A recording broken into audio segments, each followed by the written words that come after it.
नमस्कार दोस्तों, मैं राहुल आप सभी का मंथन में स्वागत करता हूं। आज हम लोग 2020 सीरीज के अंतर्गत झारखंड एसएससी से संबंधित महत्वपूर्ण प्रश्नों की अपनी श्रृंखला को आगे बढ़ाते हुए अपने आगे के सेशन को पूरा करेंगे।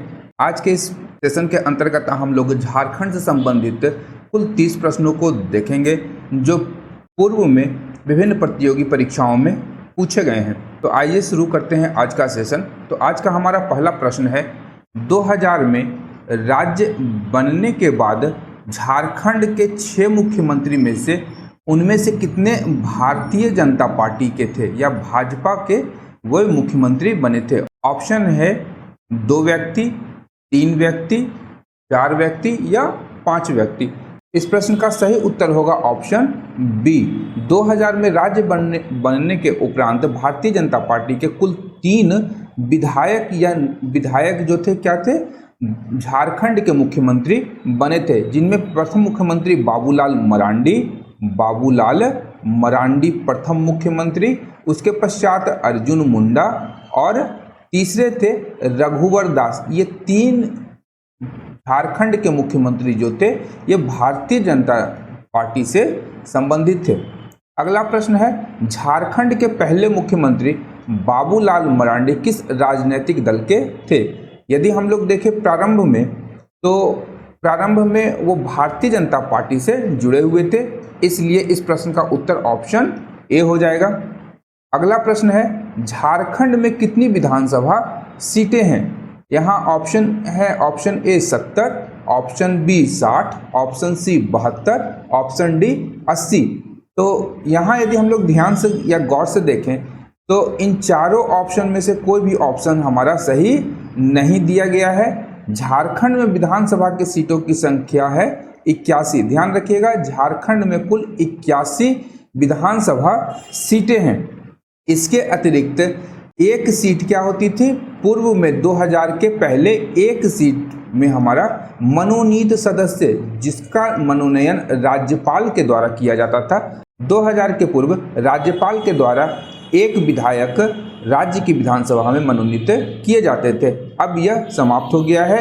यहाँ आप लोग को यह बताना है कि यह जो मनोनयन का समापन किया गया है किस संविधान संशोधन के द्वारा किया गया है? किस संविधान संशोधन के द्वारा राज्य की विधानसभा में मनोनीत सदस्यों का मनोनयन समाप्त किया गया है? अत्यंत ही महत्वपूर्ण है, आप लोग इसका आंसर कमेंट में डाल सकते हैं। अगला प्रश्न है कि निम्नलिखित राजनीतिक दलों में से कौन सा दल जो कभी झारखंड राज्य में सत्ता में नहीं आई है? ऑप्शन ए है Bharatiya Janata party, option B है झारखंड मुक्ति मोर्चा, ऑप्शन सी है कांग्रेस, ऑप्शन डी है स्वतंत्र। तो इन ऑप्शनों में से सही उत्तर होगा ऑप्शन सी कांग्रेस। राज्य बनने के उपरांत 2000 ईस्वी से लेकर 2022 तक कांग्रेस कभी भी राज्य में सत्ता में नहीं आई थी। यद्यपि वर्तमान समय में 2022 में यदि हम लोग देखें तो वर्तमान समय में झारखंड मुक्ति मोर्चा के साथ में कांग्रेस एक सहायक भूमिका में है तथा सरकार में शामिल है। वहीं हम लोग देखें तो भारतीय जनता पार्टी से 3 व्यक्ति बाबूलाल मरांडी, अर्जुन मुंडा तथा रघुवर दास झारखंड के मुख्यमंत्री बन चुके हैं। इसके अतिरिक्त झारखंड मुक्ति मोर्चा से गुरुजी तथा उनके पुत्र श्री हेमंत सोरेन जो वर्तमान में हमारे मुख्यमंत्री भी हैं झारखंड के, वो बन चुके हैं। और एक स्वतंत्र व्यक्ति जिन्हें हम लोग झारखंड के प्रथम निर्दलीय विधायक के रूप में जानते हैं, जो मुख्यमंत्री बने थे, उनका नाम था मधु कोड़ा भी झारखंड के मुख्यमंत्री रह चुके हैं। अगला प्रश्न है कि झारखंड की वर्तमान, यह 2017 का प्रश्न पत्र था इसलिए वर्तमान का संदर्भ यहाँ 2017 से लिया जाएगा। तो 2017 में मुख्य सचिव कौन थे झारखंड के? तो यह प्रश्न अब पूछा नहीं जाएगा। यदि हम लोग वर्तमान संदर्भ में देखें कि 2022 में झारखंड के मुख्य सचिव कौन हैं, तो इसका सही उत्तर होगा सुखदेव सिंह। ध्यान रखिएगा, सुखदेव सिंह वर्तमान में झारखंड के मुख्य सचिव चीफ सेक्रेटरी हैं। अगला प्रश्न है, झारखंड के वर्तमान राजभवन का निर्माण किस वर्ष हुआ था? राजभवन का निर्माण के विषय में पूछा गया है। ऑप्शन ए है मार्च 1935, ऑप्शन बी है मार्च 1940, ऑप्शन सी है मार्च 1947, ऑप्शन डी है मार्च 1931। तो इस प्रश्न का सही उत्तर होगा ऑप्शन डी, मार्च 1931 में झारखंड के वर्तमान राजभवन का निर्माण किया गया है। यहाँ हम लोग देखें तो इस राजभवन के जो वास्तुकार हैं वो कौन है? सैडलो बेलर्ड। ध्यान रखिएगा, सैडलो बेलर्ड राजभवन के वास्तुकार थे तथा इस राजभवन में एक ऑड्रे हाउस का निर्माण 1850 से 56 ईस्वी में किया गया था। यह जो ऑड्रे हाउस था इसका निर्माण कैप्टन हैनिंगटन के द्वारा करवाया गया था। कैप्टन हैनिंगटन ने ऑड्रे हाउस का निर्माण करवाया था, जो छोटा नागपुर के तत्कालीन कमिश्नर थे। अगला प्रश्न है, झारखंड के राज्यपाल द्रौपदी मुर्मू ने घोषणा की है कि वह रांची के अस्पताल द्वारा आयोजित दृष्टि कार्यक्रम में अपनी आंखों को दान देंगी। निम्नांकित में से वह कौन सा अस्पताल है? ऑप्शन ए है द्रौपदी मेमोरियल नेत्र अस्पताल, ऑप्शन बी है मुर्मू मेमोरियल नेत्र अस्पताल, ऑप्शन सी है शकुंतला मेमोरियल आई अस्पताल, ऑप्शन डी है कश्यप मेमोरियल आई अस्पताल। तो इस प्रश्न का सही उत्तर होगा ऑप्शन डी, कश्यप मेमोरियल आई अस्पताल को झारखंड के तत्कालीन गवर्नर या राज्यपाल द्रौपदी मुर्मू ने दृष्टि कार्यक्रम के अंतर्गत अपनी आंखों को दान दिया है। अगला प्रश्न है कि झारखंड में पहली बार राष्ट्रपति शासन किस वर्ष लागू हुआ था? ऑप्शन ए है जनवरी 2009, ऑप्शन बी है जून 2010, ऑप्शन सी है जनवरी 2013, ऑप्शन डी है जून 2011। तो इस प्रश्न का सही उत्तर होगा ऑप्शन ए, जनवरी 2009। ध्यान रखिएगा, 19 जनवरी 2009 को झारखंड में पहली बार राष्ट्रपति शासन लागू हुआ था। यह राष्ट्रपति शासन 27 दिसंबर 2009 को हटा लिया गया था। आगे बढ़ते हैं कि कोडरमा हजारीबाग औद्योगिक क्षेत्र किस खनन के लिए प्रसिद्ध है या किस खनिज के उत्खनन के लिए प्रसिद्ध है? ऑप्शन ए है एल्यूमिनियम, ऑप्शन बी है तांबा, ऑप्शन सी है अभ्रक, ऑप्शन डी है लोहा। तो इस प्रश्न का सही उत्तर होगा ऑप्शन सी, अभ्रक। अभ्रक के उत्खनन के लिए कोडरमा हजारीबाग औद्योगिक क्षेत्र झारखंड में प्रसिद्ध हैं। झारखंड में यदि हम लोग देखें तो अभ्रक का जो उत्खनन होता है वह मूल रूप से कोडरमा, हजारीबाग तथा गिरिडीह जिले में किया जाता है। झारखंड में उच्च कोटि का अभ्रक रूबी अभ्रक प्राप्त होता है। ध्यान रखिएगा, रूबी अभ्रक का जो उत्पादन है वह कहाँ होता है? झारखंड में होता है और यह सारा का सारा अभ्रक झारखंड से निर्यात कर दिया जाता है। बढ़ते हैं अपने अगले प्रश्न की ओर। तो अगला प्रश्न है, दामोदर घाटी निगम को किस वर्ष में स्थापित किया गया था? तो ऑप्शन ए है 1945, ऑप्शन बी है 1946, ऑप्शन सी है 1947, ऑप्शन डी है 1948। तो इस प्रश्न का सही उत्तर होगा ऑप्शन डी, 1948 ईस्वी को दामोदर घाटी निगम को स्थापित किया गया था। अब यहाँ उल्लेखनीय तथ्य है कि जो दामोदर घाटी परियोजना है उसका विकास अमेरिका के टेनेंसी नदी घाटी परियोजना का अनुकरण करके इसका विकास किया गया था। दामोदर घाटी परियोजना के अंतर्गत जो वर्तमान में हम लोग देखते हैं तो इसमें कुल 8 बांध हैं। 8 बांध इसके अंतर्गत बनाए गए हैं तथा यह जो परियोजना है यह पश्चिम बंगाल एवं झारखंड की संयुक्त परियोजना के रूप में इसका विकास किया गया है। आगे बढ़ते हैं। अगला प्रश्न है कि झारखंड में कितने जिला उद्योग केंद्र हैं? तो ऑप्शन ए है 8, ऑप्शन बी है 14, ऑप्शन सी है 13, ऑप्शन डी है 12। तो इस प्रश्न का सही उत्तर हो जाएगा ऑप्शन डी 12। ध्यान रखिएगा, झारखंड में कुल 12 जिला उद्योग केंद्र स्थापित किए गए हैं। अगला प्रश्न है कि इनमें से कौन सी झारखंड की एक गर्मा फसल नहीं है। ऑप्शन ए है सरसों, ऑप्शन बी है मक्का, ऑप्शन सी है मूंगफली, ऑप्शन डी है सब्जियां। तो इसका सही उत्तर होगा सरसों। ऑप्शन ए सरसों जो है झारखंड में गर्मा फसल के रूप में नहीं प्राप्त की जाती है। झारखंड में यह जो है रबी फसल के रूप में इसका उत्पादन किया जाता है। तथा यदि हम लोग देखें तो उत्पादन तिलहन, विशेषकर तिलहन में आपका सरसों भी आ जाएगा। तो तिलहन उत्पादन में यदि देखा जाए तो झारखंड का पलामू जिला पहले स्थान पर आता है। पलामू जिले का प्रथम स्थान है तिलहन के उत्पादन में।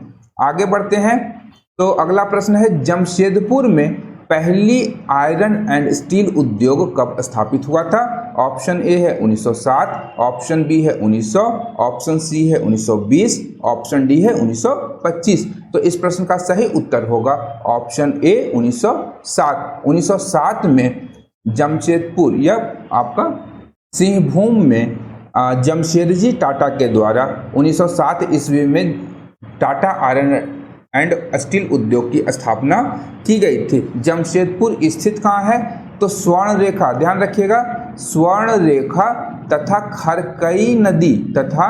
खरकई नदी के संगम पर जमशेदपुर शहर की स्थापना की गई है। किसके नाम से तो जमशेदजी टाटा के नाम से इस शहर की स्थापना की गई है।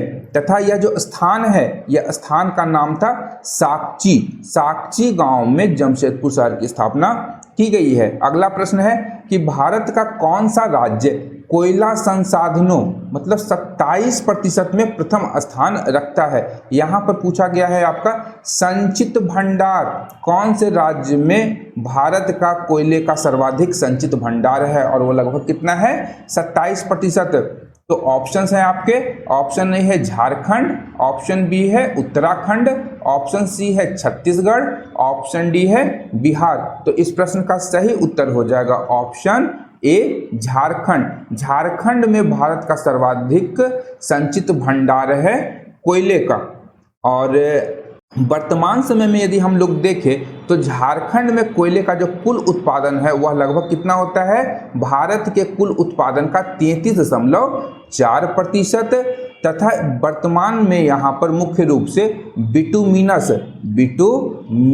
एवं एंथ्रासाइट दोनों प्रकार के कोयले का उत्पादन यहाँ पर किया जाता है। तथा झारखंड एकमात्र ऐसा राज्य है जो कि भारत के संपूर्ण कोकिंग कोल का 97% उत्पादित करता है। किस खादान से तो झरिया की खादान से। झरिया से आपका कितना निकाला जाता है 97% कोकिंग कोल निकाला जाता है। अगला प्रश्न है कि आदित्यपुर औद्योगिक क्षेत्र विकास प्राधिकरण, आदित्यपुर AIADA, आयाडा कहा जाता है इसे शॉर्ट में, आयाडा का क्षेत्र निम्नलिखित कमिश्नरी में से किस क्षेत्र तक सीमित है। ऑप्शन ए है कोल्हान कमिश्नरी, ऑप्शन बी है उत्तरी छोटा नागपुर कमिश्नरी, ऑप्शन सी है दक्षिण छोटा नागपुर और पलामू कमिश्नरी, ऑप्शन डी है संतालगढ़ कमिश्नरी। तो इस प्रश्न का सही उत्तर हो जाएगा ऑप्शन ए कोल्हान कमिश्नरी। कोल्हान कमिश्नरी के अंतर्गत आपका पश्चिमी और पूर्वी सिंहभूम दोनों आ जाता है तथा सरायकेला खरसावां ये 3 जिले कोल्हान प्रमंडल के अंतर्गत आते हैं। ध्यान रखिएगा, कोल्हान कमिश्नरी के अंतर्गत आते हैं ये तीनों जिले, पूर्वी पश्चिमी सिंहभूम और सरायकेला खरसावां आपके आदित्यपुर औद्योगिक क्षेत्र विकास प्राधिकरण तथा कोल्हान कमिश्नरी के अंतर्गत आते हैं। बढ़ते हैं अगले प्रश्न की ओर। अगला प्रश्न है कि निम्न में से किस केंद्रीय मंत्री ने झारखंड में अलग डीडी न्यूज चैनल 24/7 की घोषणा की है। यह समसामयिकी 2017 का यह समसामयिकी से संबंधित प्रश्न था। आप लोग इसे छोड़ भी सकते हैं, परंतु स्टैटिक जीके के रूप में इसका उपयोग झारखंड में सवाल पूछने में किया जा सकता है। तो ऑप्शंस आपके हैं वेंकैया नायडू, ऑप्शन बी है राजनाथ सिंह, ऑप्शन सी है उमा भारती, ऑप्शन डी है पीयूष मित्तल। तो इस प्रश्न का सही उत्तर हो जाएगा ऑप्शन ए वेंकैया नायडू ने झारखंड में एक अलग डीडी न्यूज चैनल 24/7 की घोषणा की थी। इसके पश्चात है कि हाल ही में किस राज्य की सरकार ने जेपी आंदोलनकारियों को पेंशन देने की घोषणा की है। ऑप्शन ए है मध्य प्रदेश, ऑप्शन बी है उत्तर प्रदेश, ऑप्शन सी है झारखंड, ऑप्शन डी है बिहार। यह भी समसामयिकी से संबंधित एक प्रश्न था। तो इस प्रश्न का सही उत्तर हो जाएगा ऑप्शन सी, झारखंड ने जेपी आंदोलनकारियों को पेंशन देने की घोषणा की है। बढ़ते हैं अगले प्रश्न की ओर। अगला प्रश्न है झारखंड राज्य के किस स्थान पर सूर्य मंदिर स्थित है। ऑप्शन ए है बारकिंग, ऑप्शन बी है देवघर, ऑप्शन सी है बुंडू, ऑप्शन डी है नेतरहाट। तो इस प्रश्न का सही उत्तर होगा ऑप्शन सी बुंडू।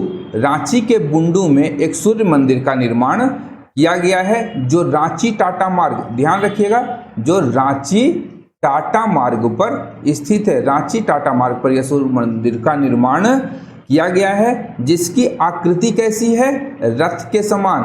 इस मंदिर की आकृति रथ के समान है तथा इस मंदिर का जो निर्माण है वह संस्कृति विहार जो रांची की एक सांस्कृतिक संस्था है उसके द्वारा इस मंदिर का निर्माण करवाया गया है। अगला प्रश्न है किन चट्टानों को धात्विक खनिज का भंडार कहा जाता है, या किस प्रकार की चट्टानों में धातु की खनिज का भंडार पाया जाता है। ऑप्शन ए है कुड़प्पा युगीन, ऑप्शन बी है विंध्यन युगीन, ऑप्शन सी है धारवाड़ युगीन, ऑप्शन डी है इनमें से कोई नहीं। तो इस प्रश्न का उत्तर है धारवाड़ क्रम की चट्टानों में मूल रूप से जितने भी धात्विक खनिज हैं वो सारे के सारे पाए जाते हैं। और यहाँ हम लोग समझ लेते हैं कि धारवाड़ क्रम के जो चट्टान का निर्माण हुआ है वह किससे हुआ है, तो आर्कियन युग के चट्टानों से। आर्कियन युग के चट्टानों के निक्षेपण, अपर्दन आदि से धारवाड़ क्रम के चट्टान का निर्माण हुआ है। तथा इस प्रकार की जो चट्टान है, धारवाड़ युगीन की जो चट्टानें हैं, झारखंड में कहाँ पाई जाती हैं, तो मूल रूप से सिंहभूम के दोनों जिले पूर्वी और पश्चिमी सिंहभूम तथा सरायकेला खरसावा में धारवाड़ युगीन की चट्टानें झारखंड में प्रमुख रूप से पाई जाती है। इसके अतिरिक्त इन चट्टानों से हमें मूल रूप से जो कि धात्विक खनिज हैं, धात्विक खनिज या अयस्क, उनकी प्राप्ति होती है। जैसे आपका लौह अयस्क, मैग्नीज, तांबा, बॉक्साइट, निकेल, सोना, मैग्नीज, चांदी, टीन, जितने भी खनिज हैं वो सारे के सारे कहाँ पाए जाएंगे, वह सारे के सारे धारवाड़ युगीन चट्टानों में ही पाए जाते हैं। बढ़ते हैं अगले प्रश्न की ओर। तो अगला प्रश्न है बोकारो स्टील प्लांट कब स्थापित किया गया था। ऑप्शन ए है 1964, ऑप्शन बी है 1972, ऑप्शन सी है 1982, ऑप्शन डी है 1945। तो इस प्रश्न का सही उत्तर हो जाएगा ऑप्शन ए 1964 ईस्वी में बोकारो स्टील प्लांट का निर्माण तत्कालीन सोवियत संघ की सहायता से, किसकी सहायता से, सोवियत संघ की सहायता से तृतीय पंचवर्षीय योजना, थर्ड 5 ईयर प्लान के अंतर्गत इसका निर्माण किया गया था। बोकारो स्टील प्लांट की स्थापना 1964 ईस्वी में तत्कालीन सोवियत संघ की सहायता से तृतीय पंचवर्षीय योजना काल में की गई थी। एक अन्य तथ्य है कि इस स्टील प्लांट से 1972 ईस्वी, ध्यान रखिएगा, 1972 ईस्वी से सर्वप्रथम उत्पादन प्रारंभ हुआ था। 1972 से उत्पादन प्रारंभ हुआ था तथा वर्तमान समय में यह सेल के अंतर्गत, steel authority of India limited के अंतर्गत यह कारखाना कार्य करती है। बढ़ते हैं अगले प्रश्न की ओर। तो अगला प्रश्न है दालमा वन्य जीव अभयारण्य कितने क्षेत्र में फैल गया है। तो ऑप्शन ए है 187 किलोमीटर स्क्वायर, ऑप्शन बी है 156 किलोमीटर स्क्वायर, ऑप्शन सी है 200 किलोमीटर स्क्वायर, ऑप्शन डी है 195 किलोमीटर स्क्वायर। तो इस प्रश्न का सही उत्तर होगा ऑप्शन डी, जो सबसे नजदीकी है 195 किलोमीटर स्क्वायर।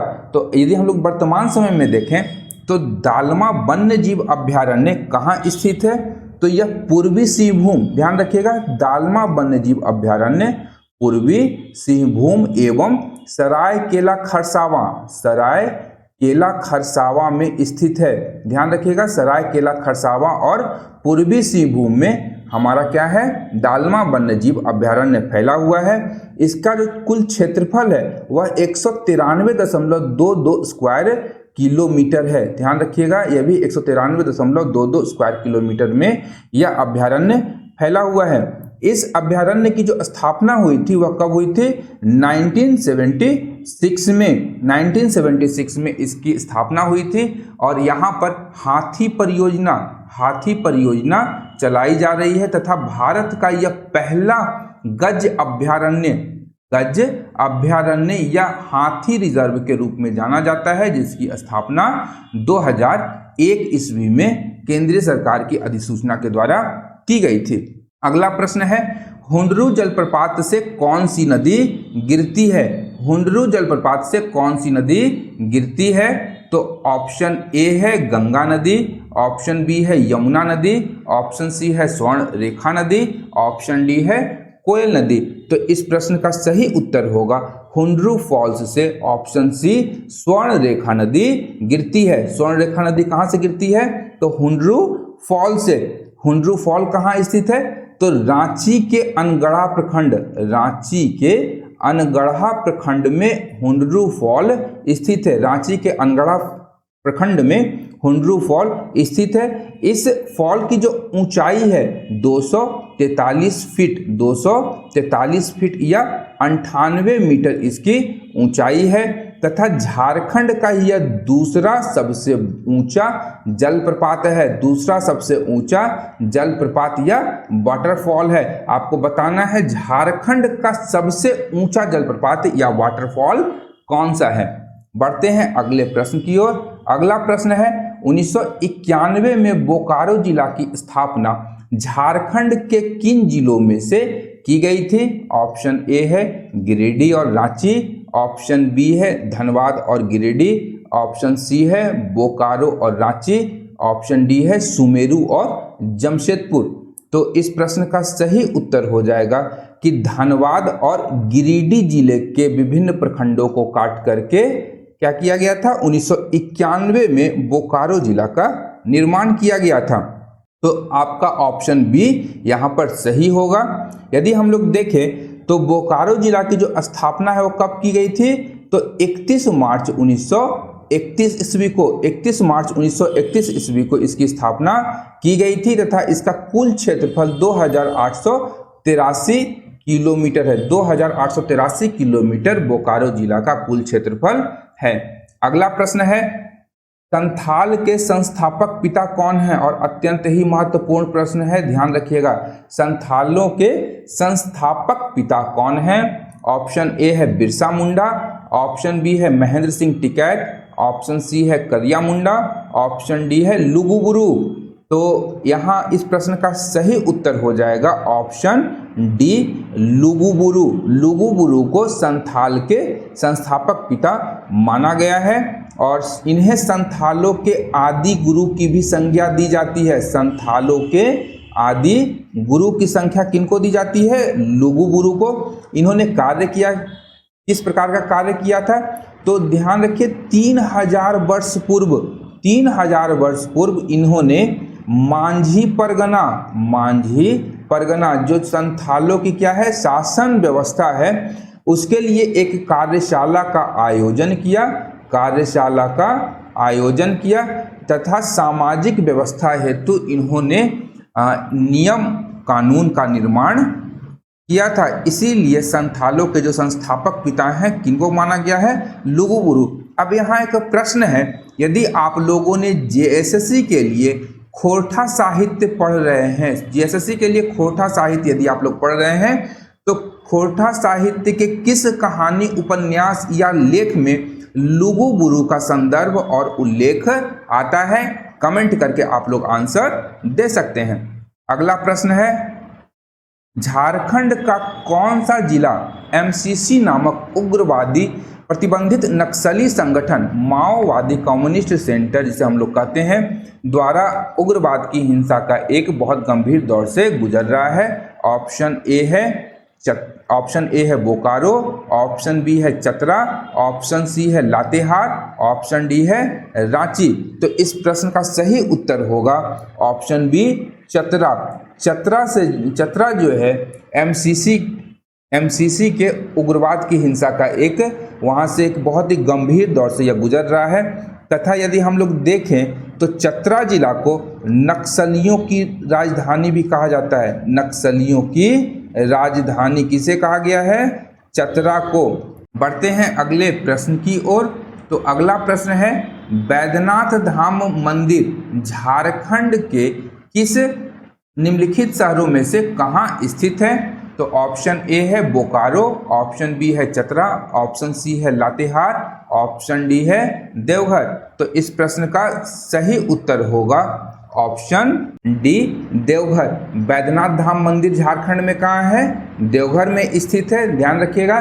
तथा यह मूल रूप से क्या है? 12 ज्योतिर्लिंगों में से एक है, 12 ज्योतिर्लिंगों में से एक है। तथा यहाँ के यह जो मंदिर है इसका निर्माण किसने करवाया था? तो इसका निर्माण गिद्धौर वंश के शासक पूरणमल के द्वारा इसका निर्माण करवाया गया था।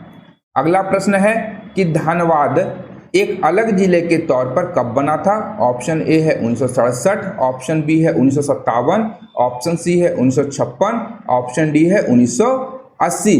तो इस प्रश्न का सही उत्तर होगा 1956। धनबाद को कब जिला बनाया गया था? तो 1 नवंबर 1956 ईस्वी को इसे जिला बनाया गया था। तथा इसका जो कुल क्षेत्रफल था वो कितना था? 2040 स्क्वायर किलोमीटर उसमें उसको पूरा क्षेत्रफल था। अगला प्रश्न है, झारखंड राज्य के दुमका जिले में स्थित है जिसके अंतर्गत परगना है। कौन परगना? तो ऑप्शन ए है संथाल, ऑप्शन बी है लातेहार, ऑप्शन सी है जमशेदपुर, ऑप्शन डी है पलामू। तो इस प्रश्न का सही उत्तर होगा दुमका जिले में कौन सा स्थित था?